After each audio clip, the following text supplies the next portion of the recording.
1, 2, 3. Assalamualaikum warahmatullahi wabarakatuh. Perkenalkan, kami dari kelompok 1. Di sini kami akan membahas mengenai filsafat pendidikan menurut Plato.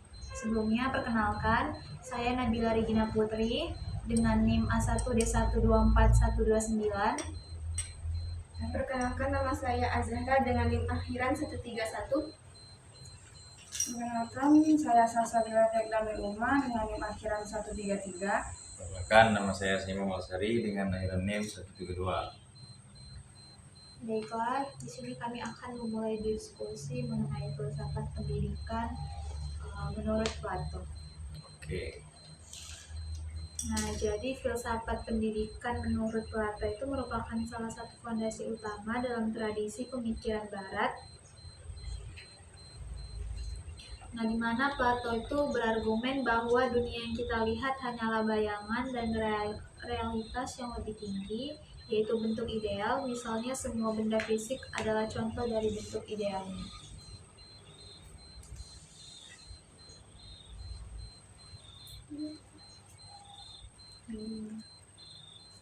Nah, berikut adalah beberapa konsep kunci dari filosofi Plato.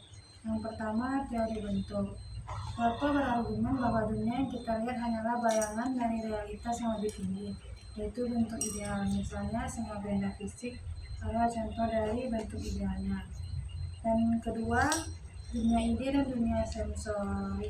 Menurut Plato, ada dua dunia. Dunia ide yang abadi dan tidak berubah, dan dunia sensori atau yang sementara dan berubah-ubah. Pengetahuan sejati hanya dapat diperoleh melalui pemahaman dunia ide. Dan yang ketiga ada kebajikan dan pengetahuan. Plato percaya bahwa kebajikan adalah bentuk pengetahuan. Jika seseorang tahu apa yang benar, mereka akan bertindak dengan benar. 4. Keadilan. Dalam karyanya Republik, Plato mendefinisikan keadilan sebagai harmoni di dalam masyarakat, di mana setiap orang menjalankan perannya dengan baik.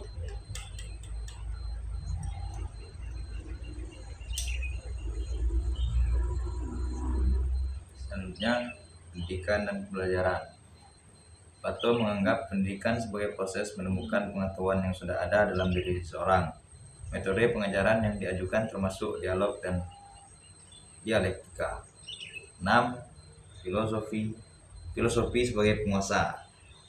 Dalam Republik, Plato berargumen bahwa pemimpin ideal adalah filosof raja yang memiliki pengetahuan dan kebijaksanaan untuk memimpin masyarakat dengan baik. Selanjutnya, metode Sokratik. Metode diskusi yang digunakan oleh Sokrates yang melibatkan tanya jawab untuk menggali kebenaran, juga sebagai pengaruh dalam pemikiran Plato. Filosofi Plato masih sangat relevan dan sering dipelajari di berbagai disiplin ilmu, termasuk etika, politik, dan epistemologi. Jika Anda ingin mendalami salah satu aspek, tentu dari pemikirannya. Nah, jadi metode dari Sokratik ini ada metode dari Plato sendiri itu yaitu metode diskusi dan juga sesi melibatkan tanya jawab. Menurut kalian seberapa penting dari metode Plato ini sendiri, kayak metode diskusi dan tanya jawab kayak gitu? Metode itu kan sama seperti dia mengajak kita untuk berpikir kritis dan bisa saling tukar pendapat, berbagi ide, dan sebagainya. Dari cara tanya jawab seperti itu, orang-orang juga berusaha untuk berpikir dengan sendirinya tanpa bantuan dari orang lain, gitu kan. Dan dari semua jawaban-jawaban yang telah dikemukakan orang-orang bisa mendapatkan sebuah kesimpulan yang utuh. Makanya itu dirasakan sangat cocok untuk pembelajaran. Berarti metodenya memang masih relevan ya untuk saat ini. Ya. Nah, lanjut, perlu kita ketahui bahwa Plato itu adalah seorang filsuf Yunani yang lahir sekitar tahun 427 sebelum Masehi di Athena dan meninggal sekitar tahun 347 sebelum Masehi Nah, beberapa poin penting mengenai asal-usul Plato itu sendiri. Nah, Plato berasal dari keluarga aristokrat. Ayahnya sendiri yaitu Aristokles, dan ayahnya ini berasal dari garis keturunan yang terhormat. Dan ibunya Perictione juga memiliki latar belakang aristokrat.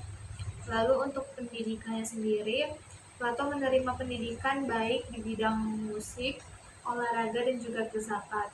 Ia terpengaruh oleh pemikiran Socrates yang menjadi guru dan mentor utamanya. Nah, jadi kan kayak materi sebelumnya itu kan Socrates. Jadi Socrates ini masih mempunyai hubungan nih dengan si Plato sendiri. Jadi kalau gitu bisa dibilang Socrates itu adalah pemimpin utama dari filosofi ya, udah dunia. Iya, betul.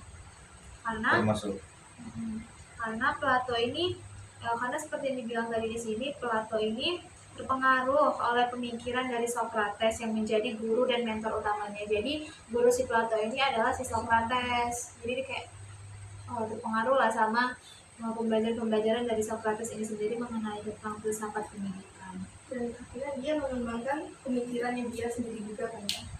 Dia menciptakan filsafat menurut dia sendiri bagaimana, dan ternyata menurut aku tuh filosofi dari Socrates dan Plato sendiri ini masih mempunyai masih mempunyai hubungan, saling berkesinambungan seperti itu. Nah, mungkin bisa dilanjutkan di pengalaman dan peristiwa politik yang dialami oleh Plato sendiri. Nah, selanjutnya pengalaman dengan peristiwa politik. Masa muda Plato ditandai oleh ketidakstabilan politik di Athena, termasuk seorang Peloponnesus. Pengalaman ini mengaruhi pandangannya tentang politik dan pemerintahan. Selanjutnya, perjalanan ke Mesir dan Italia. Plato melakukan perjalanan ke Mesir dan Italia, di mana ia terpengaruh oleh pemikiran filsafat yang ada di sana, termasuk pemikiran Pythagoras. ya. Pendiri akademi, lanjut dengan pendiri akademi.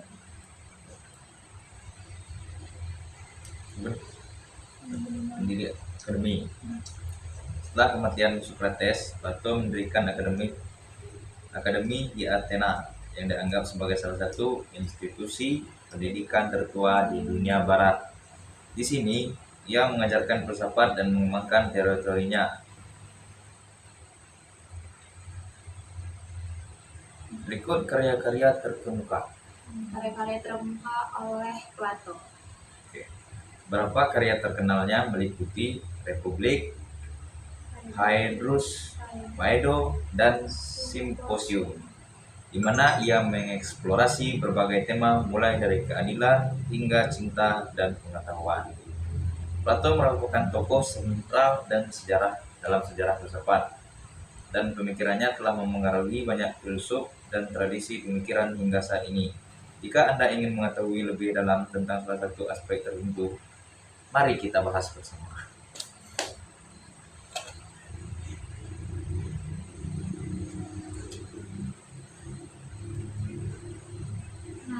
Filosofi pendidikan Plato sangat berpengaruh dan memiliki beberapa prinsip kunci yang mencerminkan pandangannya tentang tujuan dan metode pendidikan. Nah, aspek utama dari filosofi pendidikan Plato mungkin dilanjutkan oleh Zahra.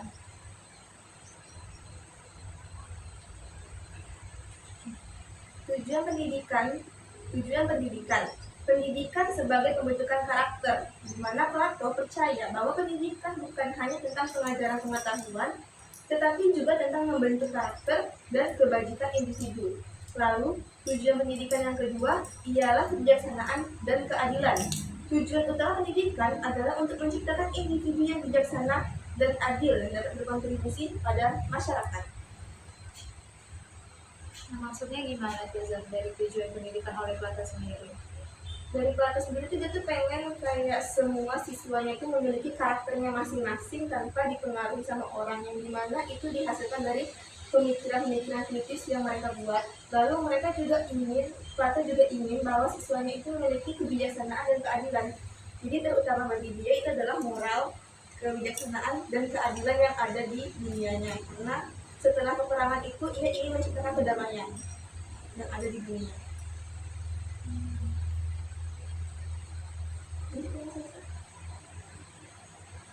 Selanjutnya, metode pengajaran dialektika. Plato menggunakan metode dialektika di mana pengajaran dilakukan melalui tanya jawab. Metode ini bertujuan untuk menggali kebenaran dan mengembangkan pemikiran kritis. Pendidikan berbasis diskusi. Diskusi kelompok dan dialog merupakan cara utama dalam proses pembelajaran, mendorong siswa untuk berpikir dan berargumen. Nah, Sama kayak Plato beda sih. iya. Jadi memang poin penting dari metode pengajaran Plato ini, Plato menggunakan metode dialektika kayak sisi tanya jawab untuk menggali kebenaran dan mengembangkan pemikiran kritis seorang siswa. Kayak diskusi kelompok, kayak gitu. Dan mungkin dengan metode itu bisa mendorong siswa untuk bisa lebih berpikir kritis, bisa mengeluarkan pendapatnya sendiri, perbaiki pendapat, saling menemukan solusi dari suatu permasalahan yang ada. Nah, lanjut untuk struktur pendidikan. Pendidikan terstruktur dalam karya Plato yaitu Republik. Plato mengusulkan sistem pendidikan terstruktur yang terdiri dari beberapa tahap, mulai dari pendidikan dasar hingga pendidikan tingkat tinggi untuk calon pemimpin. Meskipun ada perbedaan antara kelas sosial, Plato percaya bahwa pendidikan harus tersedia untuk semua warga negara yang memenuhi syarat.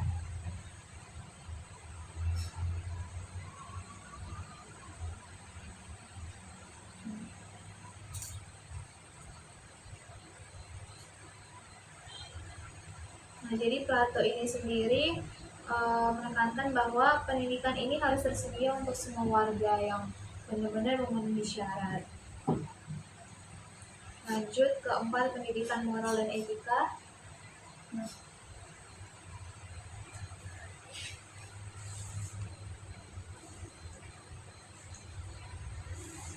Selanjutnya pendidikan moral dan etika.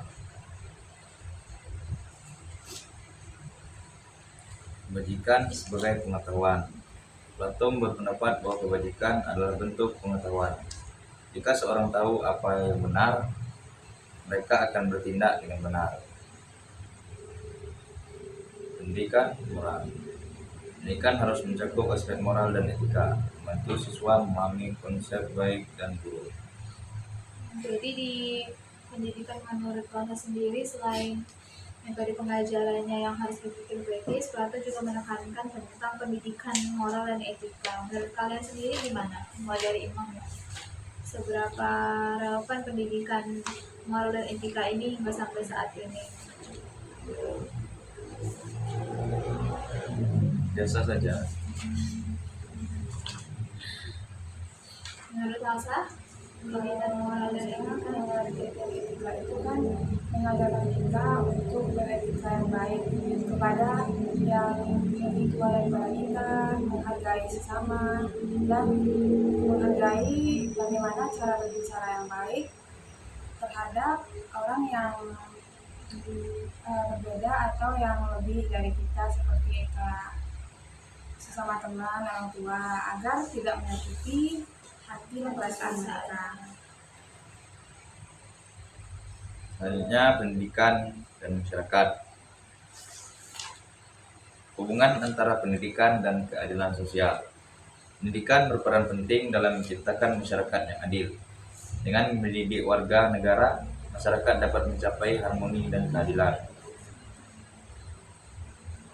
Berarti hubungan antara pendidikan dan keadilan sosial ini sangat penting, karena bisa menciptakan masyarakat yang adil serta mendidik warga dan negara. Kita dapat mencapai keadilan sosial. Nah, itulah kira-kira. Lalu ada pendidikan dalam konteks filsafat, di mana salah satunya ialah pendidikan sebagai sarana menuju pengetahuan sejati. Plato melihat pendidikan sebagai jalan untuk mencapai pengetahuan yang lebih dalam tentang dunia ide yang merupakan kunci untuk memahami realitas. yang dimana kita perlu tahu juga nih realitasnya sebenarnya apa. Karena pembelajaran ini digunakan untuk memahami realitas. Zara, realitas itu seperti apa? Realitas itu bisa diartikan sebagai keadaan nyata sekarang gitu ya. Contohnya seperti Nabila?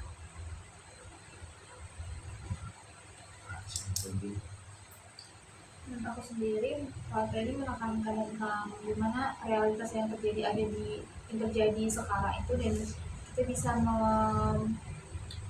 memahaminya sehingga sesuai dengan pendidikan dalam konteks filsafat menurut Plato itu sendiri.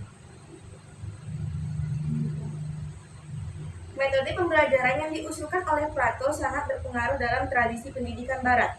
Berikut adalah beberapa metode kunci yang dikembangkan dan diterapkan oleh Plato. 1. Dialektika, berupa pertanyaan dan jawaban.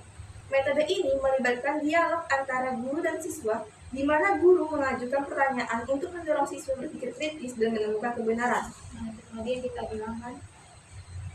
ya. Lalu ada penggalian pemahaman. Dengan menggunakan dialog, siswa diajak untuk menggali pemahaman mereka sendiri, bukan hanya menerima informasi secara pasif.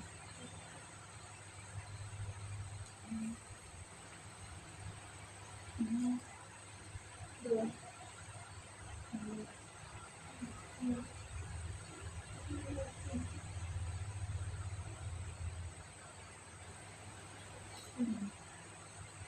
Baiklah, selanjutnya Sokratik metode mengikuti jejak Sokrates.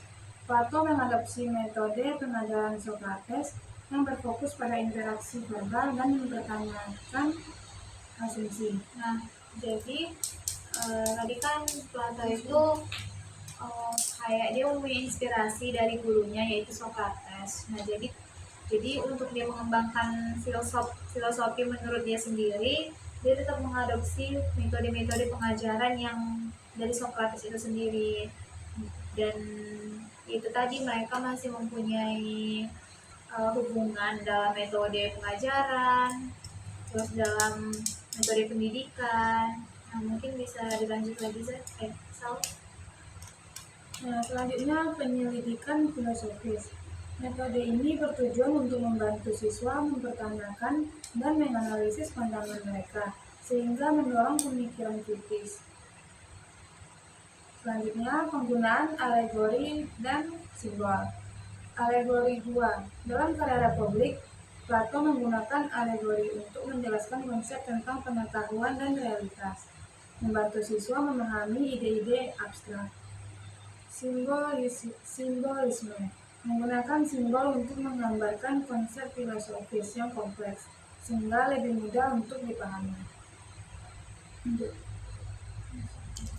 Pendidikan berbasis moral dan juga etika. Nah, Plato percaya bahwa pendidikan harus mencakup pembelajaran tentang kebajikan. Jadi kayak nggak hanya kita belajar tentang pengetahuan, tapi kita juga harus mempelajari tentang kebajikan itu sendiri. Kayak kita belajar tentang etika, moral, agar kita bisa nggak hanya memiliki pengetahuan akademisi saja, tetapi kita mempunyai pengetahuan moral Untuk membentuk karakter untuk siswa. membentuk karakter setiap individu yang baik. Nah, Biar tidak mengajarkan nilai-nilai etika yang penting untuk kehidupan sosial, gunanya agar kita di kehidupan bermasyarakat ini tidak semena-mena dalam memperlakukan orang lain. Lanjut, pembelajaran berbasis pengalaman. Mungkin bisa disampaikan oleh Iman. Selanjutnya pembelajaran berbasis pengalaman, yaitu yang pertama pengalaman praktis, mendorong siswa untuk belajar dari pengalaman nyata, bukan hanya teori.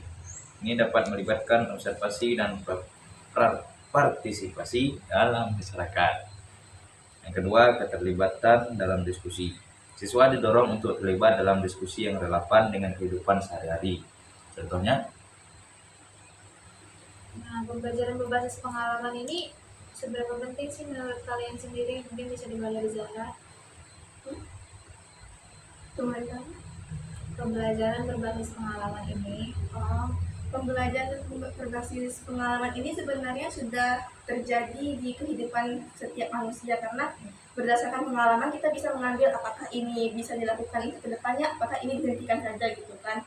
Dan Sudah berpengalaman kan? ya, sebenarnya ini memang sudah terjadi secara alamiah di kehidupan kita, tetapi kita akan memasukkan ini dalam kurikulum agar siswa-siswa juga memahami bagaimana berjalannya kehidupan manusia sebenarnya di masa depannya. Karena di dewasanya akan seperti itu. Menurut aku sendiri, pembelajaran berbasis pengalaman ini penting ya, kayak tadi dibilang oleh Plato itu sendiri, kita melibatkan siswa-siswa untuk berdiskusi tentang kayak kehidupan sehari-hari dan sesuai dengan pengalaman, karena ya guru terbaik itu ya pengalaman kita sendiri. Mungkin menurut Salsa, Ini sama seperti yang dibilang Zara tadi, jika pengalaman yang sebelumnya kita alami itu kurang baik, maka kita akan bisa belajar dari pengalaman tersebut agar tidak terulang kembali dan bisa menjadi yang lebih baik dari sebelumnya. Ya, saya juga sama. nah pada dasarnya pembelajaran tentang pengalaman ini memang sepenting itu, karena dari situ kita bisa mendorong siswa untuk belajar dari pengalaman yang nyata dan juga bisa melibatkan observasi dan partisipasi dalam kita bermasyarakat. Lanjut, pembelajaran yang terstruktur. Nah, di tahapan pendidikan, Plato mengusulkan sistem pendidikan berjenjang. Nah, di mana siswa melalui berbagai tahap pembelajaran, mulai dari dasar hingga ketingkatan calon pemimpin. Terkait dengan kurikulum tentang pembelajaran itu sendiri, pendidikan harus dirancang dengan baik, mencakup berbagai disiplin ilmu untuk membentuk individu yang seimbang. Lanjut, Bang, yang dituju. Selanjutnya, pendidikan untuk semua. Pendidikan untuk semua. Kesetaraan dalam pendidikan. Meskipun ada perbedaan kelas sosial, Plato percaya bahwa pendidikan harus tersedia untuk semua yang layak, sehingga menciptakan masyarakat yang lebih adil. Metode pembelajaran Plato sangat berfokus pada pengembangan pemikiran kritis, karakter, dan kebijakan yang masih relevan dalam praktik pendidikan modern. Nah, filosofi pendidikan menurut Plato membagi pembelajaran berdasarkan usia, yang seperti tadi dibilang bahwa Plato ini memang mengusulkan pendidikan berjenjang. Nah, usia dini dari 0 sampai 6 tahun fokus pada pendidikan moral, kayak dari anak usia 0 sampai 6 tahun itu memang yang paling pertama kali harus diajarkan yaitu tentang moral, etika, dan bagaimana mereka bisa menghargai yang orang lebih tua. Nah, penekanan ini pada nilai-nilai dasar seperti kejujuran, keberanian, dan juga rasa tanggung jawab. Jadi mulai sedari dini anak-anak sudah diajarkan yang paling utama yaitu adalah moral.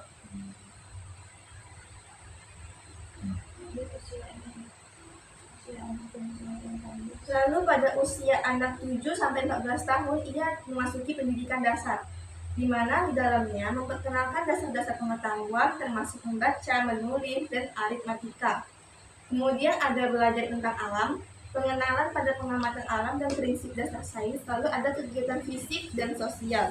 Ini mengembangkan keterampilan sosial melalui permainan dan interaksi kelompok. Jadi ini bisa dibilang untuk anak-anak usia SD ya, SD SMP. Ya, karena Yang- umurnya 7 sampai 14 tahun. Iya.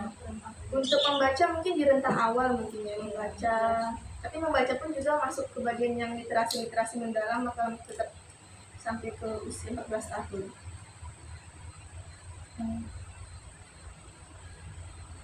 Nah, selanjutnya usia remaja, yaitu dari 15 sampai 20 tahun. Yang pertama, matematika dan geometri. Memperdalam ilmu matematika dan geometri yang dianggap penting untuk memahami struktur dan logika. Selanjutnya, ilmu pengetahuan. Pengenalan pada ilmu pengetahuan yang lebih mendalam, termasuk fisika dan biologi. Dan yang terakhir, pendidikan etika. Memfokuskan pada pembelajaran tentang kebajikan dan moralitas. Berarti di usia remaja ini ditekankan kembali kan tentang pendidikan, moral, dan etika itu. Ya, karena kan mereka di usia ini sudah bisa untuk bernalar sendiri. So mikir sendiri. Nah, jadi memang di usia dari 0 sampai 6 tahun ini, tadi Plato menekankan tentang moral dulu tentang kebajikan, di mana mereka diajari tentang keberanian, bertanggung jawab, karena anak-anak dari 0 sampai 6 tahun ini lebih masih bisa menerima apa yang disampaikan oleh orang Nah, dewasa. dari situlah kita mulai untuk membentuk karakter dari diri mereka. Ditanamkan sejak dini. Nah, lanjut waktu mereka usia 7 sampai 14 tahun ini kayak mungkin sekitaran SD, SMP. Nah, mereka diajarkan tentang pengetahuan, kayak membaca, menulis, dan sampai aritmatika. Lalu mereka diajarkan tentang alam, mereka diajar ke alam, lalu diajarkan tentang sains, dan mengembangkan keterampilan sosial melalui permainan dan juga interaksi kelompok. Nah, lanjut pada usia remaja dari 15 sampai 20 tahun ini mungkin tahap dari SMA menuju perkuliahan sampai perkuliahan. Nah, mereka diajarkan tentang ilmu matematika, geometri yang dianggap penting untuk memahami struktur dan logika. Karena kayak mungkin anak SMA gitu kan, mereka diajarin geometri, mereka mikir apa sih ini gunanya nanti untuk di kehidupan selanjutnya, kayak nggak ada loh gunanya ini. Tapi pada dasarnya itu berguna karena untuk bisa memahami, karena dengan geometri ini mereka bisa kayak belajar tentang memahami struktur dan juga logika. Nah, lalu mereka diajarin tentang pengenalan ilmu pengetahuan, termasuk kayak fisika, biologi, nah itu kan udah diajarin di tahap SMA. Nah, mungkin untuk usia dewasa muda dari umur 21 hingga 30 tahun bisa dijelaskan oleh Ibu. Di usia muda, Usia dewasa muda. usia dewasa muda itu dari 21 sampai 30 tahun.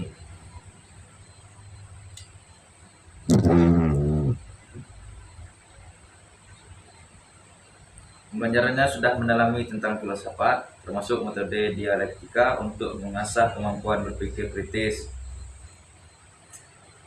berpikir politik, dan etika.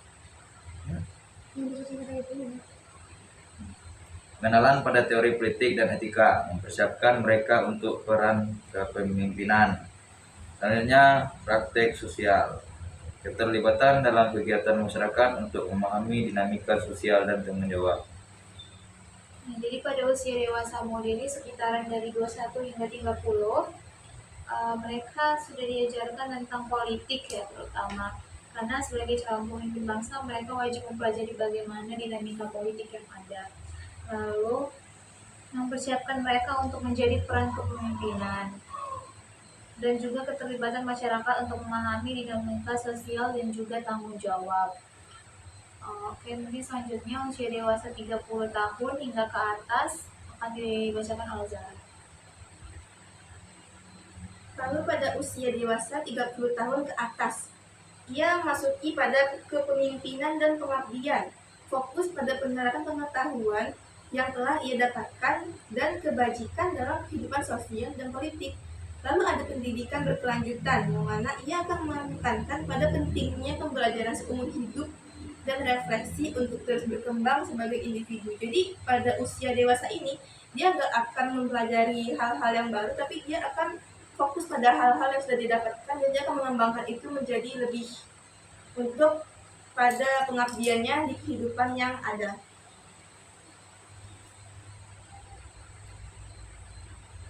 Nah, jadi susunan pembelajaran ataupun tahap-tahap berjenjang yang diusulkan oleh Plato ini bertujuan agar bisa membentuk individu yang terstruktur dan yang berpengetahuan, tetapi tidak hanya berpengetahuan saja, tetapi juga memiliki karakter yang baik dan mampu berkontribusi positif kepada masyarakat.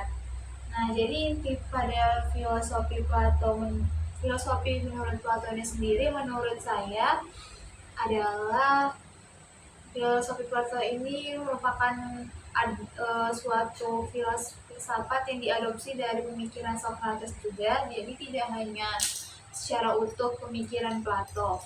Lalu di dalam filosofi Plato ini menekankan tentang berpikir kritis, menekankan tentang metode pengajaran yang mengajak siswa-siswa untuk bisa berdiskusi dan memecahkan suatu masalah. Jadi mereka bisa menjadi individu yang mempunyai problem solving yang baik. Lalu terkait kurikulum dan metode pengajarannya ini sendiri, Plato menekankan pembelajaran yang berjenjang. Nah, mungkin untuk menurut Zara sendiri gimana filosofi pendidikan menurut Plato kesimpulannya? Kalau menurutku, Plato itu masih sama seperti Socrates yang ingin memfokuskan pada kebajikan dan moral yang ada di dunia. Karena pada dasarnya dari dulu hingga sekarang kita tuh hidupnya bersosialisasi. Manusia itu hidupnya bersosialisasi, dan dikarenakan kita bersosialisasi, kita juga ada batasan-batasan untuk saling menjaga perdamaian yang ada. Kalau tidak benar, pada akhirnya akan sangat berantakan dan terjadilah peperangan-peperangan seperti pada zamannya Socrates dan Plato. Maka dari itu, seperti Socrates dan Plato, mereka mengembangkan untuk adanya moralitas dan kebajikan agar hidup kita itu selalu damai dan tentram. Bagaimana pandangan Salsa?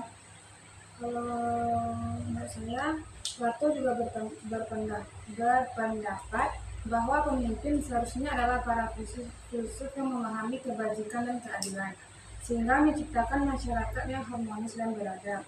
Dan pada intinya, pemikiran ini menekankan pentingnya pengetahuan dan moralitas dalam mencapai kehidupan yang baik. Nah, kalau menurut Imam sendiri, kesimpulan dari filsafat pendidikan menurut Plato?